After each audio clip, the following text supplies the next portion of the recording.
Good morning, Zio here, and today we're talking about EA.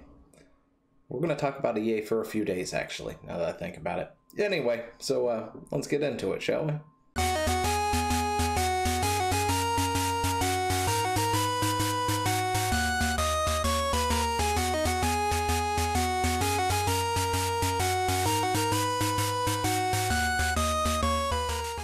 And if you haven't subscribed to the channel, you should go ahead and do so now. Why are we talking about this? What is this on the screen? Madden NFL 21.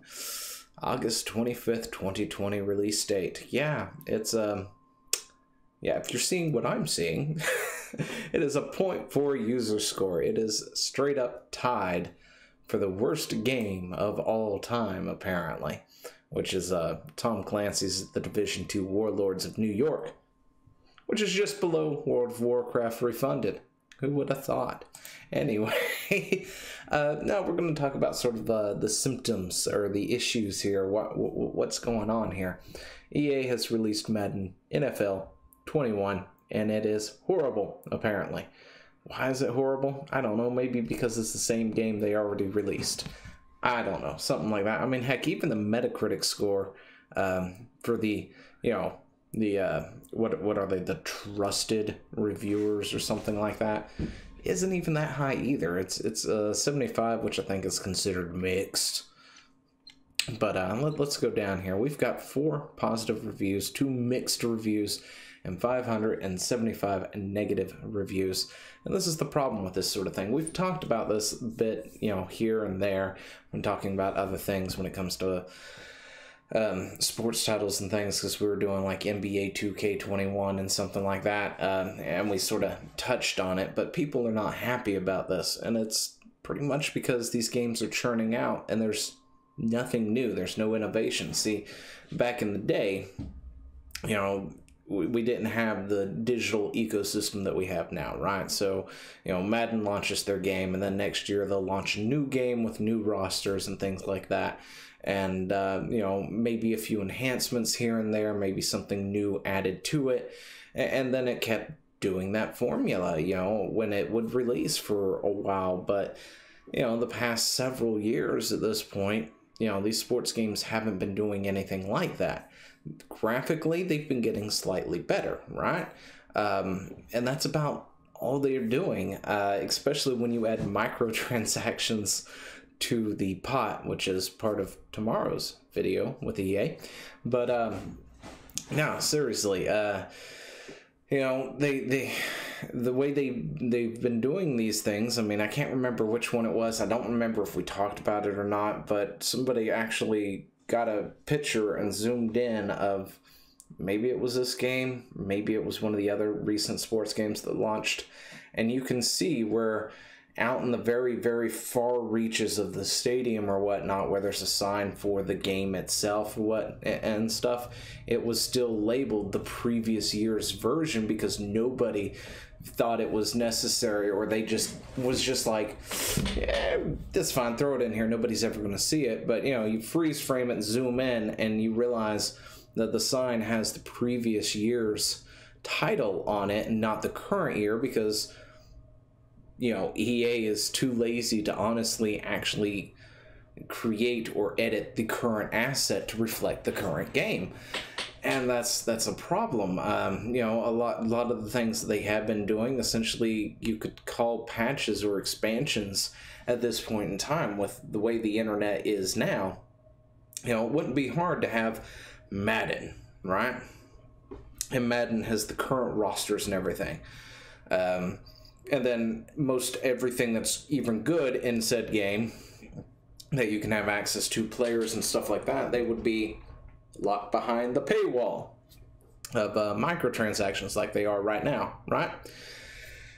And then next year, instead of releasing Madden again, they do an expansion where they, I don't know, $10 or something, where they update all the teams to the current roster, and maybe if they've added something new, they can do that. That's something that can be done now.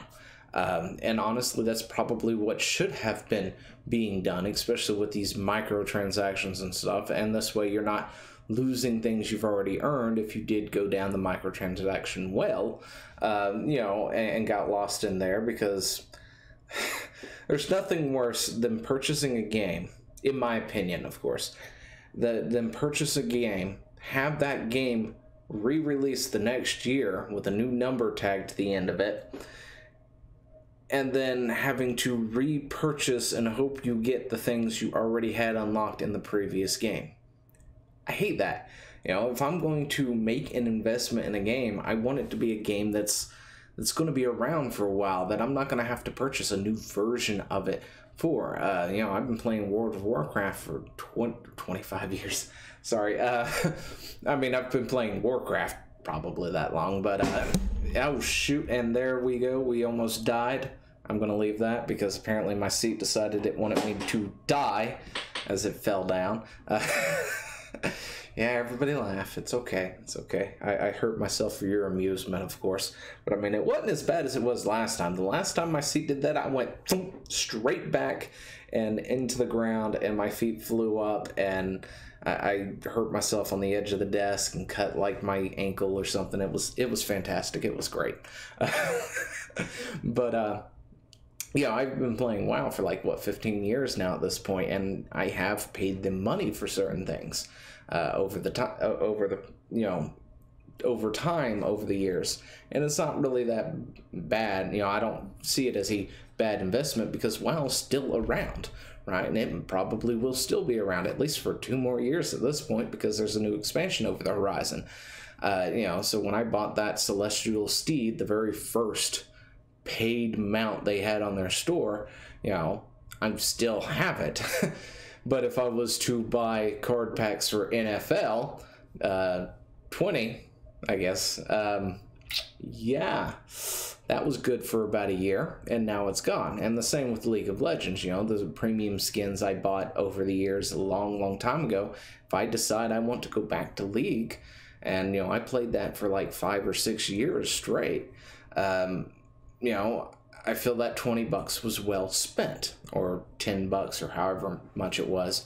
You know, I feel like that was well spent, and the game's still out, still doing.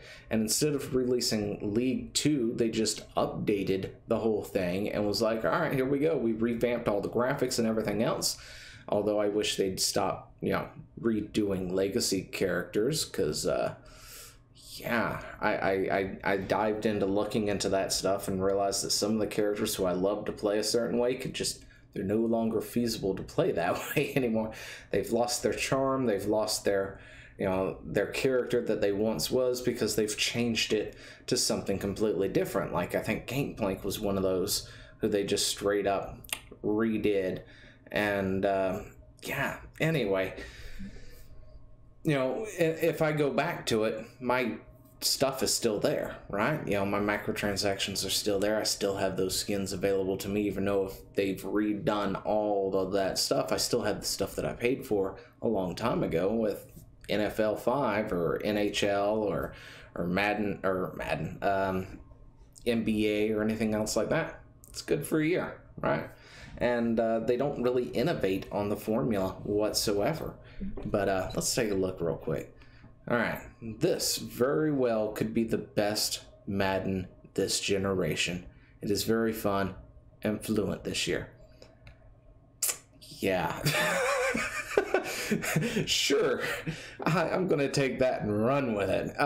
Anyway, same game for the last several years. Nothing new to the franchise. Made, where did it go? Anyway, made hoping for 2K to eventually one day grab the NFL license.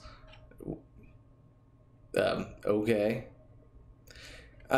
Anyway, this game is pretty crap. Everyone saw it coming. It's littered with glitches, spelling mistakes, missing and neglect, and overall lack of care for the game. Oh yeah, which of course is another thing I completely forgot to mention. The fact that these games get churned out so quickly, you know, and other than maybe a graphical overhaul of some kind, or upping the graphics or anything like that, a lot of these games have been dealing with the same bugs and glitches for years, and nobody has done anything about it. which would probably explain why this game has got such a low score. If you want to roster a Jersey Stadium athletic update from the previous 2 years, then this game is for you. It's the same game as Madden 19 through 21. Yeah, that's about all it is just an update of the roster. And with the way things are, should this be a $60 game? Hell no. Could it be a $10 or $20 expansion? Yeah, I could probably see that. 10 to 15, 15, 20, something like that for new jerseys, new lineup, that sort of thing. Yeah, I could totally see that. They just need to go ahead and make Madden and then just start updating it from there. And then when we have the new consoles, of course, make it for that. And then you can charge $60 because I know you're going to, regardless, and people are going to buy it. So when the new Xbox and the PS5 come out, then release Madden there, and then just do expansions for it, or DLCs, whatever you want to call it, right? Anyway, let me know what you think down in the comments below, and I will talk to you later. See ya. Hey, thanks for watching. Don't forget to leave a comment, smash that like button, and always subscribe for more. And of course there are other videos floating around somewhere on the screen, so click one of those and see if you can find something that suits your fancy. Till then, I'll see you later. Bye.